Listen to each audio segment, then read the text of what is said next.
Hello everyone, welcome back to VP's Learning Lab. So आज के video में मैं काफ़ी सिंपल भाषा में आपको कुछ चीज़ें बताने वाला हूँ जो सॉफ्टवेयर टेस्टिंग के रिलेटेड है।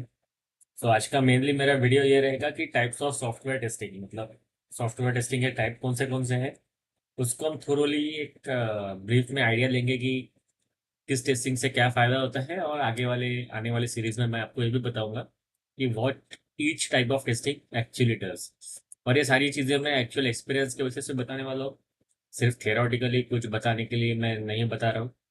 और अगर जो मैंने आपको बताया अगर वो आपको समझ में आ गया तो आप इंटरव्यू क्रैक कर पाओगे कोई भी, और आपके पर्टिकुलर प्रोफेशन में भी एकदम प्रॉपरली काम कर पाओगे। तो चलिए शुरू करते हैं। So type of software testing, so mainly दो टाइप होते हैं, एक तो होता है मैनुअल टेस्टिंग, दूसरा होता है ऑटोमेशन टेस्टिंग। मैनुअल मतलब जो हम मैन्युअली करते हैं जिसमें ऑटोमेशन या फिर किसी जावा टूल का कोई यूज होता नहीं है, वो हो गया मैनुअल।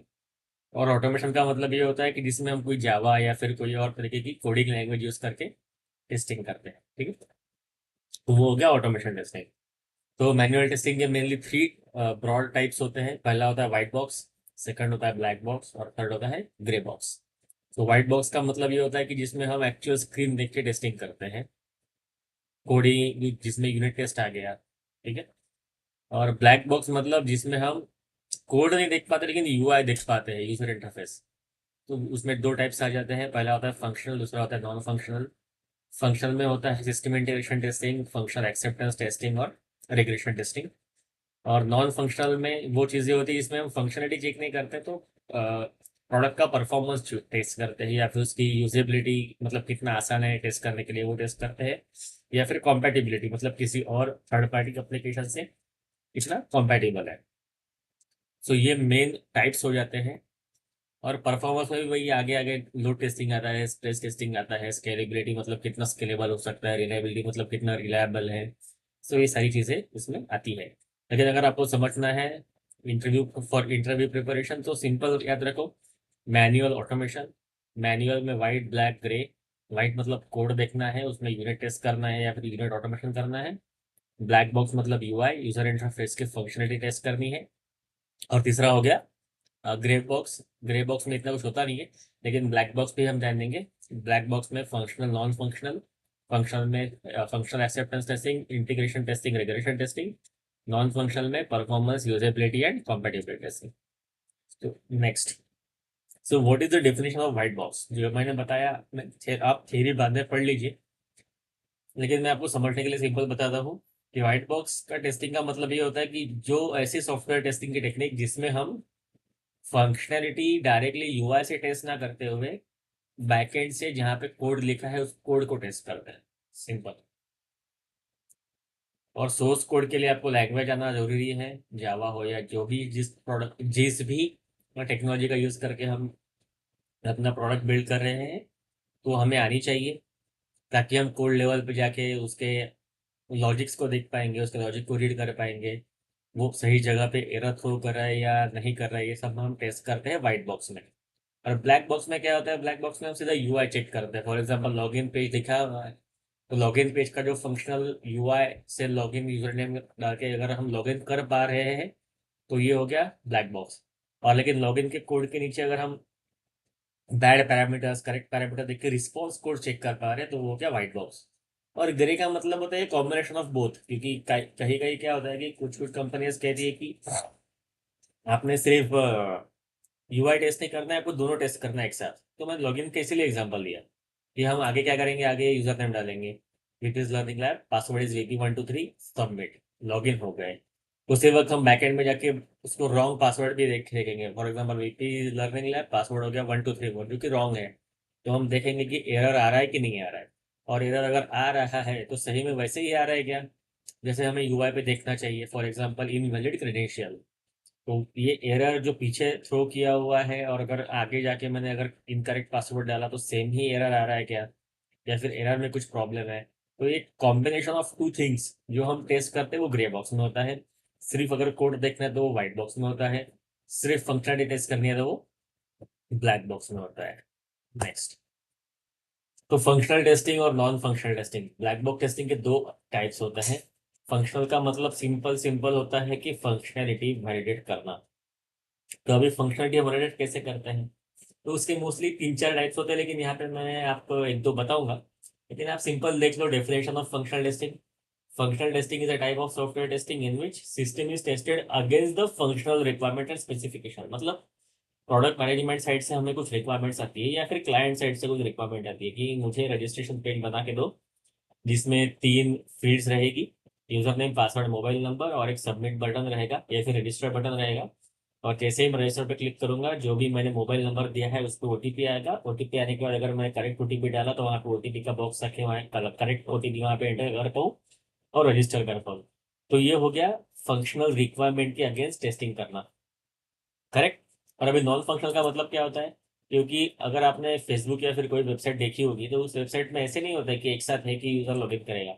एक साथ करोड़ों लोग लॉगिन करते हैं, राइट। सो मतलब सिर्फ हमें लॉगिन फंक्शनैलिटी या फिर रजिस्टर फंक्शनैलिटी वेरीफाई नहीं करनी है, तो उसकी काफी और चीजें जो नॉन फंक्शनल है, फॉर एग्जाम्पल परफॉर्मेंस, कि अगर एक साथ 1 लाख यूजर लॉगिन कर रहे हैं फिर रजिस्टर कर रहे हैं तो उसका क्या इम्पैक्ट हो रहा है सॉफ्टवेयर पे। अगर एक साथ मैं 10 जगह पे सेम वेबसाइट ओपन कर रहा हूँ और 1 लाख लोग एट ए टाइम यूज कर रहे हैं तो क्या उसका इम्पैक्ट पड़ेगा। इसमें फंक्शनलिटी वेरीफाई हो रही है क्या, नहीं। फंक्शनलिटी ऊपर वाले बॉक्स में वेरीफाई हो गई। यहाँ पे हम क्या कर रहे हैं, इसके नॉन फंक्शनल एस्पेक्ट्स जैसे कि परफॉर्मेंस, स्केलेबिलिटी, रिलायबिलिटी, राइट। सो इन चीजों को अगर हम टेस्ट कर रहे हैं तो वो आता है नॉन फंक्शनल टेस्टिंग में। ओके। सो नेक्स्ट, अभी आपको हाई लेवल आइडिया दे देता हूँ कि टाइप्स ऑफ फंक्शनल टेस्टिंग कौन सी होती है, जिसको मैं आगे वाले सीरीज में प्रॉपरली एक्सप्लेन करूंगा आप लोगों को, लेकिन जस्ट आपको एक हाई लेवल आइडिया देने के लिए कि फंक्शनल टेस्टिंग में सबसे पहला आता है यूनिट टेस्ट। यूनिट टेस्ट हम यूजुअली वाइट बॉक्स टेस्टिंग में कंसिडर करते हैं, लेकिन ब्लैक बॉक्स में यूनिट टेस्ट इसलिए डाला है क्योंकि यूनिट टेस्ट दो लोग करते हैं। सबसे पहले यूनिट टेस्ट डेवलपर करता है। अगर किसी भी कोड को अगर सॉफ्टवेयर में मर्ज करना है तो उसको यूनिट टेस्ट किए बगैर मर्ज करने की परमिशन होती नहीं है, क्योंकि अगर उसने यूनिट टेस्ट करे बगैर मॉड्यूल सबमिट किया तो आगे जाके रिग्रेशन इश्यूज होने के चांसेस ज़्यादा होते हैं। ओके। तो ये हो गया एक वाइट बॉक्स टेस्टिंग का पार्ट जो डेवलपर करता है। लेकिन अभी एज अ क्यूए भी हमें कुछ यूनिट टेस्ट करनी पड़ सकती है ब्लैक बॉक्स में, जिसमें हम एट अ टाइम डेटाबेस भी वैलिडेट करते हैं, at a time source code का बिहेवियर भी वैलिडेट करते हैं, और एट अ टाइम फंक्शनलिटी भी वैलिडेट करते हैं, जिसमें ग्रे बॉक्स का कॉम्बिनेशन हम इनकॉर्पोरेट करते हैं in that form of functional testing. So ये हो गया यूनिट टेस्ट। दूसरा हो गया इंटीग्रेशन टेस्ट, मतलब मल्टीपल मॉड्यूल जो डेवलपर डेवलप करके बिल्ड बना रहा है उसमें मल्टीपल मॉड्यूल्स का टेस्टिंग करते हैं। For example registration, login, home page, logout button, ये चार डिफरेंट डिफरेंट फंक्शंस डेवलप करके आ गए हैं हमारे पास। तो ये चारों का एक साथ सिक्वेंशियल टेस्टिंग मतलब इंटीग्रेशन टेस्टिंग हो जाता है। और सिस्टम टेस्टिंग मतलब ओवरऑल सिस्टम का टेस्ट। मतलब समझ लो, एग्जांपल दे रहा हूँ मैं कि जनवरी महीने में हमने सॉफ्टवेयर बिल्डिंग स्टार्ट किया, लेकिन मार्च महीने हमें डिलीवर करना है। तो मार्च से 15 दिन पहले जो भी हमारे पास प्रॉपर सारे के सारे मॉडल्स के बनने के बाद एक सिस्टम बनता है जिसमें नए पुराने सारी चीज़ें अवेलेबल होती हैं, उसको एक साथ टेस्ट करना मतलब सिस्टम इंटीग्रेशन, सिस्टम टेस्टिंग करना। और एंड टू एंड का मतलब क्या होता है कि कभी कभार सिर्फ प्रोडक्ट नहीं तो हम सोल्यूशन डिलीवर करें, मतलब different different application all together. Okay. So एक एग्जांपल के लिए आप समझ लो, हाँ, अभी हम फेसबुक देख लेंगे।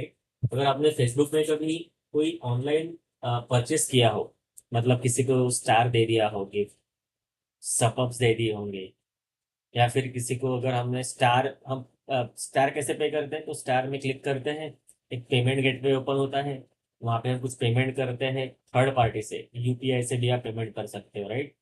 जैसे ही पेमेंट सक्सेसफुल होता है वो फेसबुक पे आता है और वो स्टार हमारे अकाउंट में क्रेडिट हो जाते हैं, और हम क्रेडिटेड स्टार किसी और पेज वाले को गिफ्ट दे देते हैं, राइट। या फिर आप यूट्यूब की बात देख लो। यूट्यूब में भी हम क्या करते हैं कि जब हमारे पास कोई पैसे आते हैं तो हम अर्न टैब पे जाते हैं, वहाँ पे विड्रॉ करते हैं अमाउंट, और विड्रॉ करने के बाद वो अपने हमारे बैंक में जाता है, राइट। बैंक में जाने वाला API is a third party. So ये दोनों अलग अलग एप्लीकेशन को एक साथ कंबाइनली वैलिडेट करना मतलब एंड टू एंड टेस्ट करना। और acceptance testing is, for example अभी प्रोडक्ट बेस में तो ये लागू होता है मोस्ट ऑफ द टाइम, कि प्रोडक्ट कंपनी क्या करती है, एक प्रोडक्ट रेडी करती है कस्टमर के रिक्वायरमेंट के बेसिस पे, और कस्टमर के प्रोडक्शन एनवायरनमेंट में या फिर टेस्टिंग एनवायरनमेंट में हम उनके यूजर्स को बोलते हैं कि भाई इसको टेस्ट करके देखो। और उन्होंने कहा कि हाँ, user is ready to accept, obviously right. If customer said our testing user is ready to accept the software so that our company can use that, it is called as acceptance testing. ये सारी चीजों की मैं definition तो आपको धीरे धीरे बताऊंगा आने वाली वीडियो में, लेकिन हाई लेवल के लिए आपको इतना काफी है। और नॉन फंक्शनल में जो मैंने आपको पहले ही बता दिया, ये परफॉर्मेंस टेस्टिंग देखते हैं, यूजेबिलिटी मतलब कितना यूजफुल है वो देखते हैं, कितना इजी टू यूज है, यूजर यूजर एक्सपीरियंस कैसा है, राइट। और कॉम्पैटिबिलिटी मतलब थर्ड पार्टी एप्लीकेशंस के साथ इसकी कॉम्पैटिबिलिटी कितनी सही है। फॉर एग्जांपल अभी अगर मैं माइक्रोसॉफ्ट विंडोज 11 यूज कर रहा हूँ और इसमें मैंने सेलेनियम समझ लो कोई भी एक्सपायरी वर्जन यूज किया है, तो उसमें गूगल क्रोम नाम का एक टूल होता है, राइट, गूगल क्रोम। उसके ड्राइवर्स यूज करते हैं। तो सेलेनियम के एक्सपायरी वर्जन के साथ क्रोम का 1 to 3 वर्जन कॉम्पेटिबल है। तो एक बार हम उसको एडिट कर लेते, टेस्ट करके देख लेते हैं। कभी कभार ऐसा होता है कि क्रोम एक्सपायरी के लिए सेलेनियम 345 नाम का कुछ वर्जन कॉम्पेटिबल हो और 1 to 3 कॉम्पेटिबल ही ना हो। तो ये सारी कॉम्पेटिबिलिटी हम कॉम्पेटिबिलिटी टेस्टिंग में टेस्ट करते हैं। तो आज के वीडियो में गाइस जितने बता रहा हूँ मैं कि आपको types of testing high level, एकदम हाई लेवल बता दिया है। और आने वाली वीडियो में आपको इन डिटेल बताऊंगा कि किस टेस्टिंग का क्या मतलब होता है विथ एग्जांपल। ओके। सो आने वाली सीरीज प्रॉपर देखने के लिए मेरे चैनल को सब्सक्राइब करो, लाइक करो, शेयर करो। और मैं आपको गारंटी देता हूँ कि इंडस्ट्री एक्सपीरियंस के बेसिस पे ही मैं आपको सारी चीज़ें बताने की कोशिश करने वाला हूँ। सो आपको ये पीपीटी वगैरह चाहिए होगी, तो जब ये मेरी पूरी प्लेलिस्ट खत्म हो जाएगी, ये सारी चीज़ें मैंने एक वेबसाइट पे डाल दूंगा। पीपीज लर्निंग लैब का एक ब्लॉग स्पॉट है, blogger.com, उसमें मैं डाल दूंगा, ठीक है। तब तक के लिए थैंक यू सो मच।